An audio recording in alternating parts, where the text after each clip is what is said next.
Hello everyone, welcome to जोत blog. कैसे हैं आप सब लोग? खूब सब अच्छे होंगे। मैं भी अच्छी हूँ। ठंड लग रही है। टाइम टाइम दिख रहा है यहाँ से।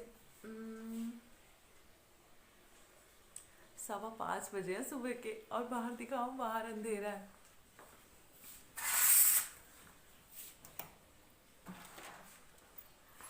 देखिए। और आज दरवाज़ा बंद कर दूँ, हवा आ रही है, बहुत ज़्यादा ठंड है। आज डेट है 24 अक्टूबर और दिन है शनिवार। और मैं इतनी स्माइल क्यों कर रही हूँ? आज क्या खास है, इतनी जल्दी उठ गई हूँ।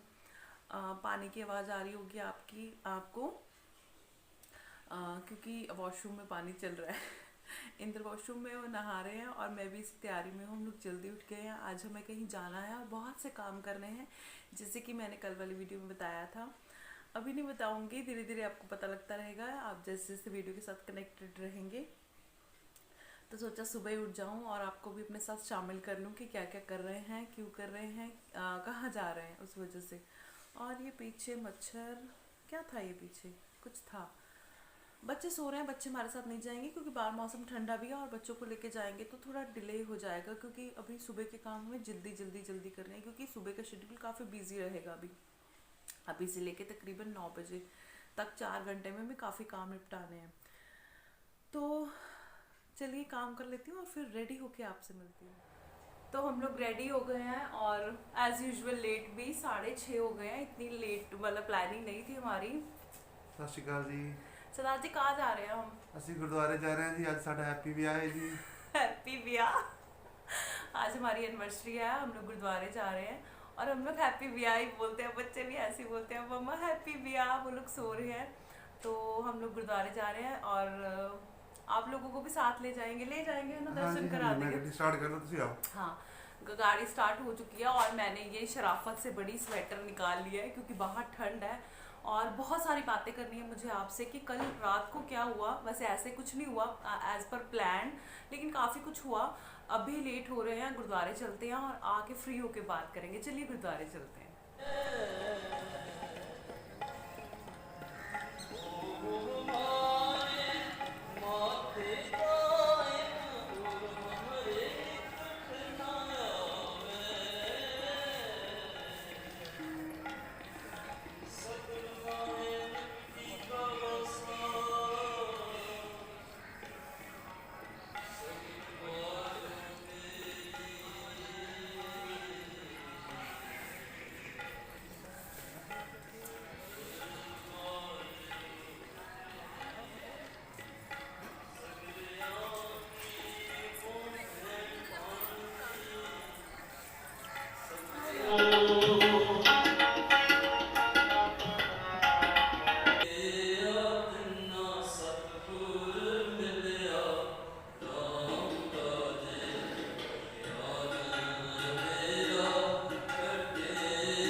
और यहाँ पे हम लोग आ चुके हैं गुरुद्वारा साहब से और आके मैं तैयारी कर रही हूँ। आज अष्टमी है तो फिर कंजकें करनी थी इस वजह से। और जाने से पहले मैं चने उबाल गई थी और आटा मैंने पूरियों के लिए गूंद लिया था ताकि आके मैं लेट ना हो जाऊँ और एकदम से भगदड़ सी ना मच जाए काम की।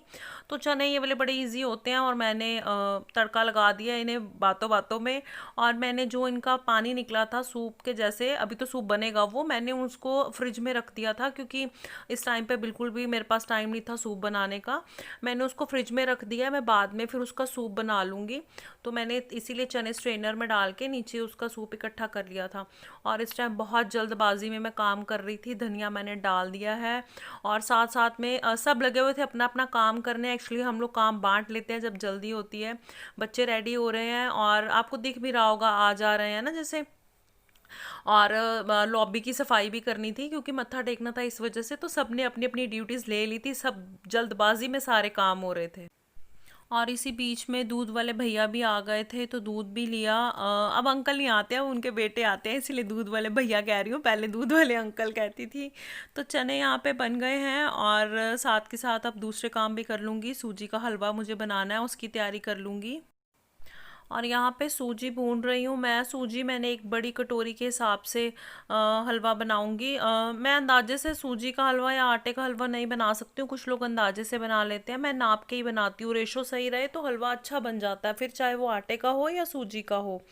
और मैं जब भी सूजी का हलवा बनाती हूँ मैं हमेशा ही याद करती हूँ। खैर याद करने की बात नहीं होती, वो हमेशा ही मेरे दिल में है। पेरेंट्स हमेशा ही दिल में रहते हैं, लेकिन मेरे पापा को सूजी का हलवा बहुत पसंद था। खैर वो डायबिटिक थे, अभी तो ज़्यादा नहीं खाते थे, लेकिन उनका फेवरेट था, उनको पसंद बहुत था। तो जब भी बनाती हूँ मैं उनको बहुत याद करती हूँ। और ये बनाते हुए भी मैं पापा के बारे में ही सोच रही थी।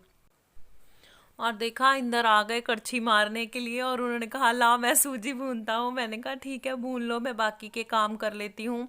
और मैं सूजी का हलवा ना मतलब ऐसे टफ वाले स्टाइल से नहीं बनाती हूँ, पहले चीनी घोलो, चाशनी बनाओ, पानी गर्म करो। मैं डायरेक्ट जाने देती हूँ सारा कुछ उसी में और रेशो के हिसाब से चलती हूँ, लेकिन वो चीज़ नहीं करती हूँ कि पानी गर्म करो दूसरी साइड पे चीनी घोलो, तो वो सीधा ही जाने देती हूँ। तो मैं उनसे पूछ रही थी क्योंकि इंदर को ना मतलब उनकी स्मेल पावर बहुत ही कम है, तो वो वाला नहीं होता कि उनको पता चल जाएगा कि सूजी भून गई, मतलब वो सब मुझे देखना, सिर्फ वो कड़छी मारते रहेंगे। और मेरे को याद है बचपन में ना मम्मा जब भी सूजी भूनते थे ना, जब हम लोग छोटे थे तो मम्मी पूछते थे महक आ रही है। वो आदत होती है ना हम मम्मियों को पूछने की, तो मेरे को भी आदत है। मेरी स्मेल पार बहुत ज़्यादा, लेकिन मेरे को भी वो आदत है, मैं जा जा के बच्चों से पूछती हूँ खुशबू आ रही है, खुशबू आ रही है। और बच्चों को तो आ जाती है। इंदर कहते हैं यार मुझे नहीं पता लगता, तू देख ले, खुशबू की बात मत पूछा कर मुझसे। और टाइम सेव करने के लिए मैंने दूसरी तरफ पे रिफाइंड चढ़ा दिया क्योंकि आटा तो गूंदा हुआ था। जैसे ही हलवा बनेगा इतने में मीडियम फ्लेम में रख दूंगी रिफाइंड ऑयल को, इतने में गर्म हो जाएगा और फटाफट से मैं पूरियाँ तल लूँगी। तो सूजी यहाँ पे भुन चुकी है, अभी मैं इसमें पानी ऐड कर रही हूँ। और ये स्टेज बड़ी क्रूशल होती है, इस स्टेज पे अगर सूजी को साथ के साथ ना हिलाया जाए तो गुठलियाँ सी पड़ जाती हैं।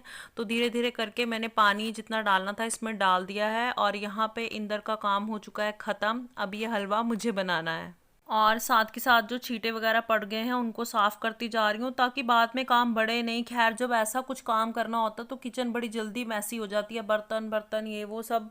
और मेरी किचन मैसी हो भी गई थी। और इस स्टेज पे मैंने नट्स और जो डेसिकेटेड कोकोनट होता है वो इसमें ऐड कर दिया था क्योंकि अब ये जस्ट एक आध मिनट में बनने वाला है। और दोनों बच्चे आके खड़े हो गए थे क्योंकि खुशबू आने लग गई थी इनको कि हलवा बन रहा है। और अगर घी अच्छे से डला हो तब मतलब जब हलवा बन जाता है तो वो डांस करने लग जाता है कढ़ाई में। जब वो साइड छोड़ देता है ना तब बच्चे ये कहते हैं कि अब हलवा डांस करने लग गया। तो ये बातें वो कर रही थी कि मम्मा बस अब हलवा डांस करना स्टार्ट कर देगा। तो चलिए अब लास्ट काम रह गया है, अभी बनाएंगे पूड़ियाँ। और साथ में वो जो कढ़ाई पड़ी है ना उसके ऊपर मैंने किचन टॉवल रख के ऊपर से प्लेट रख दी थी ताकि हलवा ठंडा ना हो जाए उतनी देर में। और तेल तो गर्म था ही, फटाफट से पूड़ियाँ बना लूँगी। पेड़े मैंने साइड में बहुत सारे करके रख लिए हैं क्योंकि फिर तेल गर्म होना तो स्पीड होनी चाहिए फटाफट से, फिर फूलती जाती हैं पूड़ियाँ और फटाफट से निकलती जाती हैं।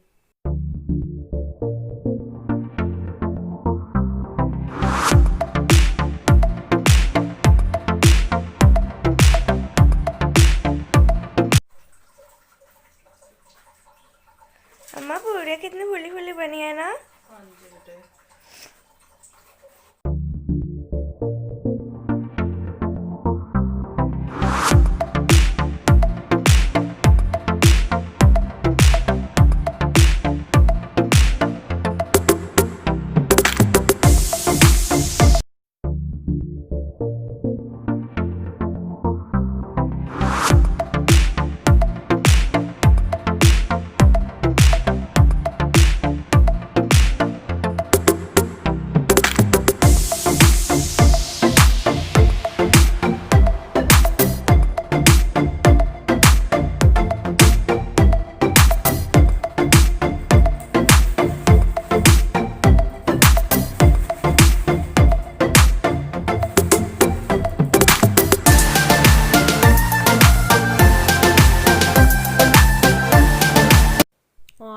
देखिए मेरे जौ कितने अच्छे ग्रो कर गए थे ना, और देखिए नीचे से ये वाइट कलर में भी हैं।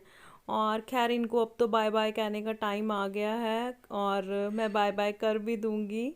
मैंने सोचा मैं आपको दिखा दूं एक बार। ब्रेकफास्ट आप लोग भी कर लो। आज तो सबके घर में यही बना होगा, है ना।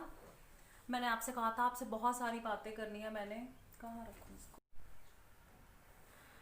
लेकिन मुझे मौका ही नहीं मिला, क्योंकि आके आपने देखा एकदम से बिजी हो गई मैं। और फिर जो हमारे साथ नेबर रहते थे ना पहले, भाभी, वो आ गए, क्योंकि उनको भी लड़कियां नहीं मिल रही थी कंजकों के लिए। तो वो यहाँ पे आए मेरे बच्चों को देने के लिए, और यहाँ पे फिर जो बच्चे बैठे थे उनको सारा उन्होंने प्रसाद फिर दे दिया। वो खुश हो गए कि अब कहीं और नहीं मुझे जाना पड़ेगा। तो फिर बिजी बिजी बिजी हो गई, इंदर को भेजा, और अभी ब्रेकफास्ट करूंगी। सारा बिखेरा पड़ा हुआ, अभी किचन भी एकदम से बुरा हाल है, और वो सामान भी मैंने नहीं उठाया अभी। वो चीज़ें करूँगी। और आज 2 वीडियोस बनेंगी एक्चुअली, पार्ट 1 और पार्ट 2, क्योंकि अगर सारा ही कंटिन्यू लंबा करूँगी तो फिर वीडियो बहुत ज़्यादा लंबा हो जाएगा। तो इसलिए सोच रही हूँ कि पार्ट 2 बना दूँ। सोच क्या रही हूँ, कंफर्म है कि पार्ट 2 बनाऊँगी। सुबह वाला अलग और शाम वाला अलग। और ना मैंने आपको कहा था ना एलर्जी हो गई थी मुझे। एक्चुअली क्या हुआ, अभी भी थोड़ा थोड़ा सा लग रहा है, इतना ज़्यादा नहीं, टचवुड ठीक हूँ। एक्चुअली मुझे समझ में नहीं आया, जैसे बिस्तर में से स्मेल किसी में से भी नहीं आ रही है, लेकिन चीखें आ रही हैं मुझे भी और शाइन को भी। ऐसे कभी नहीं हुआ, जैसे स्मेल चढ़ती है हमें, वो जो अंदर रखे हुए बिस्तर की होती है ना, वो स्मेल बिस्तर में नहीं है। धूप भी लगवा दी लेकिन फिर भी हमें चीखें आ रही हैं। रात को जब मैंने वीडियो एंड की उसके बाद फिर जैसे ही मैंने ब्लैंकेट्स को हाथ लगाया, इधर उधर किए, तो मेरी चीखें फिर से स्टार्ट हो गई, और शाइन की भी स्टार्ट होगी। तो मैंने तो नेज़ल ड्रॉप डाल के और मज़े से सो गई। सुबह अभी काफ़ी ठीक हूँ। अभी नेज़ल ड्रॉप नहीं डालूंगी जब तक मुझे लगेगा कि बहुत ज़्यादा ज़रूरत नहीं है, तब तक। तो चलिए ब्रेकफास्ट कर लेते हैं और मिलते हैं पार्ट 2 में।